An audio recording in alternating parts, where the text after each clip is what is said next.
What's going on, friends? I know it has been a hot minute and I'm gonna explain all of that. I wanted to get back in touch with you guys, especially with the start of a new homeschooling year. If you guys started in August / are starting in September, so I wanted to say, hey, a lot has changed in my life over the last few months. I've missed you. I've missed doing videos. I'm in my car right now, I'm about to go run some errands, so I thought this is the perfect opportunity for me to have a little bit of downtime to make a video, or at least start a video. And I want to catch you guys up on everything. If you don't know me already, my name is Lauren. I am a former teacher turned homeschooling mom in Texas.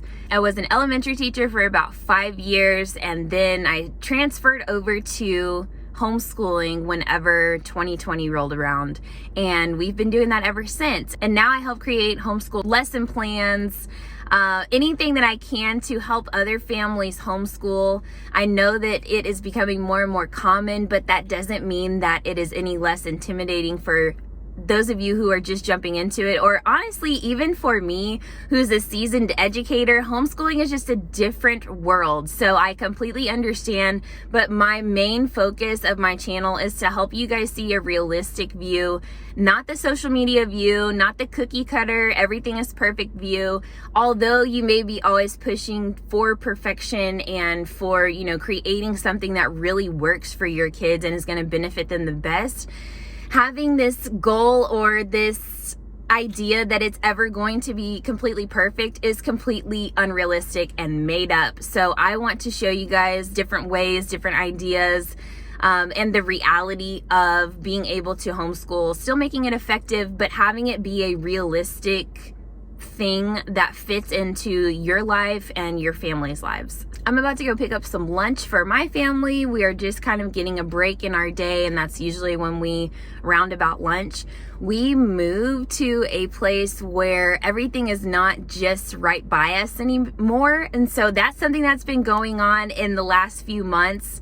I did take a little bit of a break off of social media because of the fakeness of it.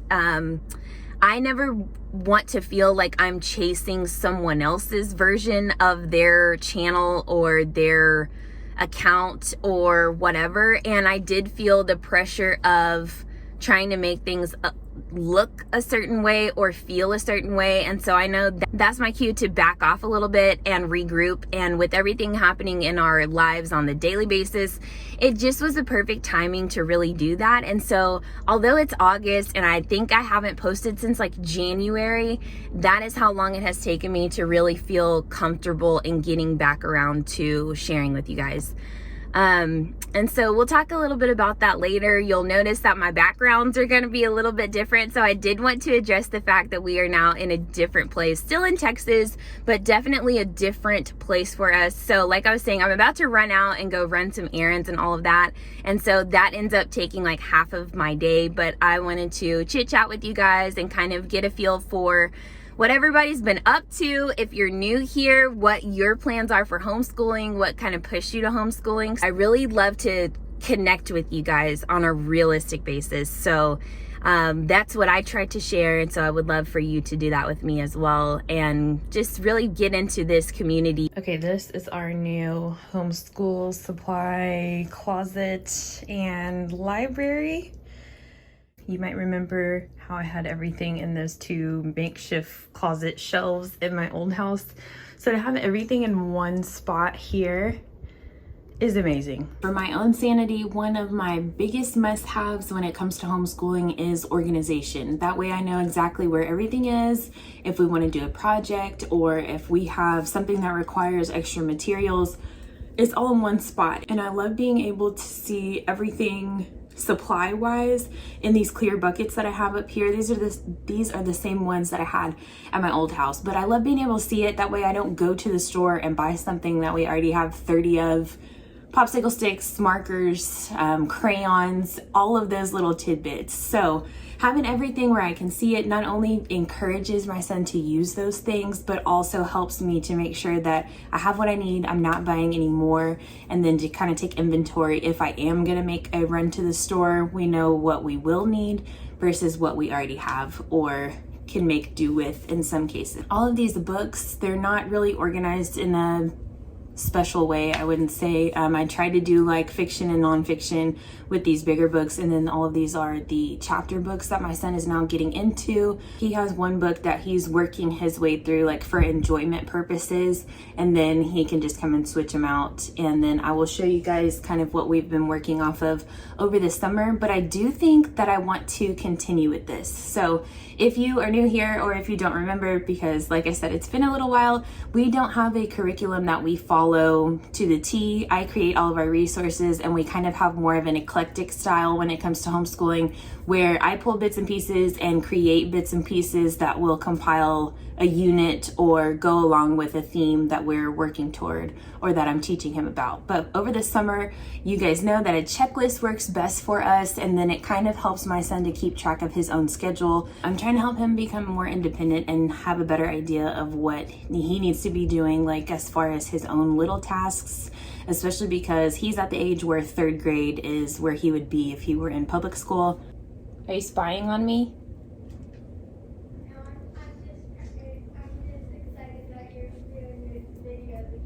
Oh, well, that's good. Okay, so like I said, and I've like showed you guys our checklist before, but I wanted to switch it up a little bit. So this is what he goes off of. So he has a column for like physical activity, a column for his chores, and then his independent learning work. So I make sure that he has a little bit of variety when it comes to each of those tasks, as well as some days where he gets to pick what he does to satisfy that area. So for instance, let's say like on Tuesdays, he can choose a workout to do.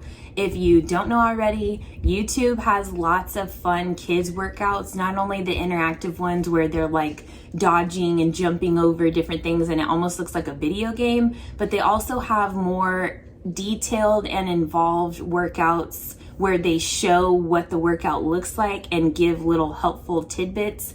I'll try to remember to link them down in the description, the specific ones that I'm talking about, because I feel comfortable letting him go and do those by himself, and I don't have to like monitor it because they're showing exactly what to do and kind of walking him through that. And so like I said, I'm trying to encourage more independence and also more choice in those activities. Not only does it help me to not have to decide all of those little details, but it also gives him more involvement and more freedom to choose what he wants to do for that specific thing.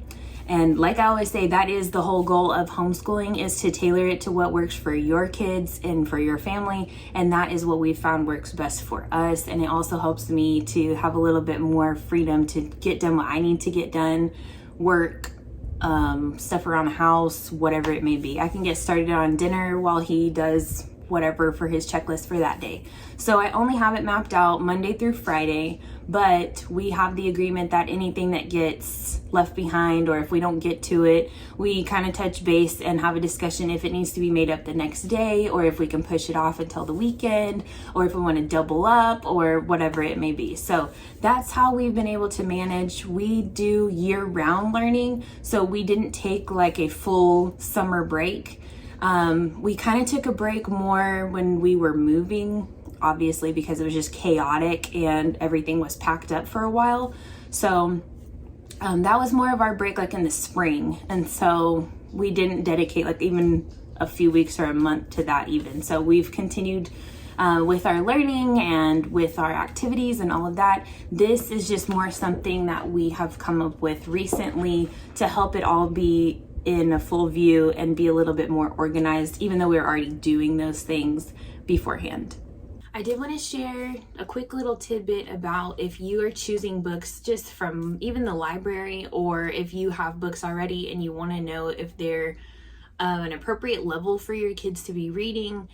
Google is your best friend. So don't feel overwhelmed until you can't find the answer on Google. So for instance, my son is reading all of the A to Z mysteries right now. And like I said, he's supposed to technically be starting 3rd grade.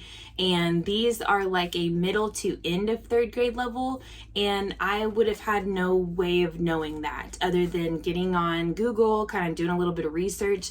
And then you may find that they have a level for a certain what do you call it, like scale, but that may not be a scale that you're familiar with or have seen before. And so some of them will go by letter, some of them go by number and like a decimal. So just do a little bit of digging. I have a few different resources, but they're only per one scale, most of the ones that I was using when I was in the classroom. So I just wanted to share that with you because I know sometimes if you're letting your kids do some independent reading, it's helpful to know where they are. That way you can set some goals for them if you feel like they are needing to improve a little bit, or you can kind of monitor where they are and if they're actually understanding what they're reading, if it's something that is a little bit higher than what they are most comfortable with reading. These are the two workbooks that we have been using over the summer, and so I've got both of these on Amazon, but I know that Target has these right now. You may even be able to find them on sale if you wanted to use them as like a filler throughout the year, or even get like the next grade level for next summer. This one, I will say, is definitely less intense. Here's just a little peek so you can see. A lot of like writing and copy work. It's not as detailed as this one and not as challenging, I found. This is just another example of what's in here. So this, I feel like, is a little more accurate to the grade levels that it's talking about and really pushing into the later grade levels. So for instance, my son is done with second grade, moving on to third. So I've found that this book is a little more third grade geared, whereas this one is definitely easier, I would say. Not to say that it's not good. This one would be great for more independent work if your child is still not to the next grade level. But I will say that if they are on grade level or, you know, needing to be challenged a little bit more, this is probably not going to be a good resource for you, just from my opinion.